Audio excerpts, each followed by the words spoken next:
Aujourd'hui, je vais faire une vidéo un peu particulière. Je voudrais faire une vidéo un peu coup de gueule. Je pense sincèrement que les youtubeurs en général ne te respectent pas. Ils ne respectent pas en fait ta valeur la plus importante. La chose que tu as qui est limitée, c'est bien ton temps. Ton temps est plus important que l'argent. Je vais prendre un exemple tout bête. Chez les stoïques, il y a une chose qu'ils aiment bien faire en général, c'est prendre un calendrier qu'ils vont afficher contre le mur là. Et sur ce calendrier, tu as plein de cases. Ces cases, ils vont les cocher au fur et à mesure. Ils estiment que une case cochée, en fait, correspond à une semaine. Sur 80 ans, tu as 80 ans fois 54 semaines. 80 ans étant à peu près la moyenne de ton temps de vie, tu vois. Ils savent que du coup, une semaine en moins, c'est une case en plus de cocher et que tu as un nombre de cases limité dans ta vie. Et leur adage en latin, c'est memento mori. Souviens-toi que tu vas mourir. Le but est de rappeler à chacun, à chaque personne, que chaque semaine est très importante, que ton temps est important. Sur ton lit de mort, tu veux te dire quoi? À la fin du temps qui t'est imparti, tu veux te dire quoi? Tu veux te dire j'ai été un professionnel sur la procrastination, que j'ai rien foutu de ma vie, et que Netflix, je l'ai pensé comme un dieu? Ou tu veux te dire j'ai mis en place le projet qui me tenait à cœur, j'ai été épanoui toute ma vie? Oui, forcément, ça a été un peu dur, mais in fine, je me suis retrouvé à avoir accompli ma destinée, celle que je pensais être la plus importante pour moi. Qu'est-ce que tu veux te dire sur ton lit de mort, hein? C'est la question que je te pose.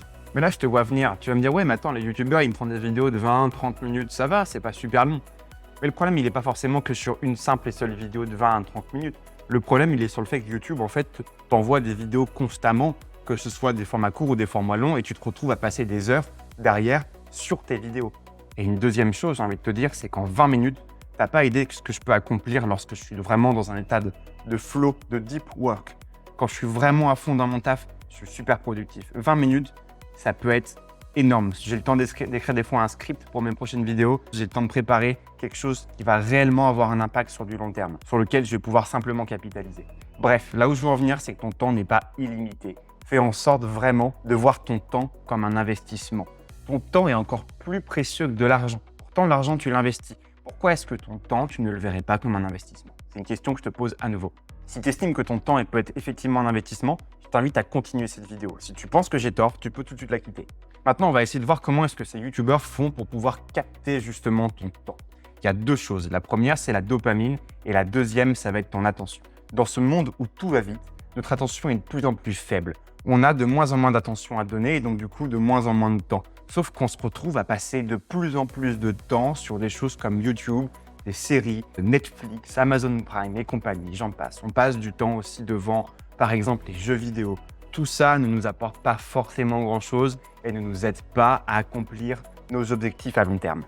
Ouais, mais dans ce cas, comment est-ce qu'ils font pour nous garder attachés à leurs vidéos? En fait, ils sont simplement capables de mettre des crochets, des choses qui vont garder ton attention et faire en sorte de renouveler ton attention.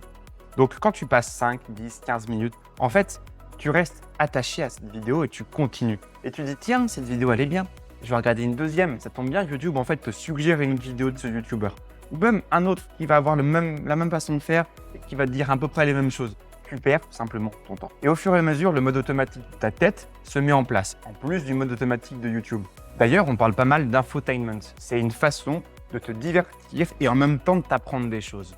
C'est la façon des youtubeurs de justement te garder. Parce qu'on aime justement le divertissement, mais on n'aime pas forcément cette façon d'apprendre. Donc si on peut lier les deux ensemble, c'est ce qu'il y a le mieux. Maintenant, tu as aussi cette question de dopamine, ce neurotransmetteur qui est à l'origine de cette sensation de plaisir lorsque tu fais une action.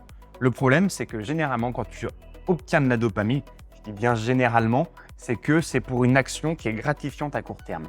Par exemple, je sais pas, la pornographie, ça va être les jeux vidéo, ça va être les séries, tous ces trucs-là qui, sur le moment, te font décharger à fond de la dopamine, mais qui, en fin de compte, ne te ramènent rien. Alors, bien évidemment, petite parenthèse, on peut faire aussi en sorte que la dopamine soit bien utilisée, faire en sorte de hacker un petit peu notre cerveau pour faire en sorte que, justement, on aime les tâches qui soient gratifiantes à long terme.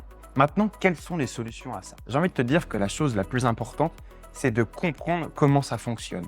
Déjà, de 1, il faut vivre avec de l'intention. On parle de vie intentionnelle. Tu vas donner ton attention parce que tu souhaites donner ton attention. Et une fois que tu donnes ton attention, tu donnes effectivement ton temps.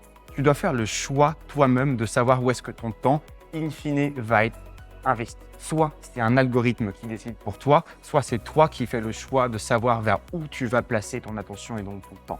Le fait d'être dicté par un algorithme, c'est d'être un simple mouton qui fait la même chose que tout le monde. Encore une fois, les youtubeurs utilisent ce truc-là. Pour conclure cette vidéo, j'ai envie de te dire, vis avec de l'intention, vis parce que tu décides de faire une chose et non pas parce que quelqu'un a décidé pour toi ou un algorithme a décidé de te faire vivre de la façon dont il veut.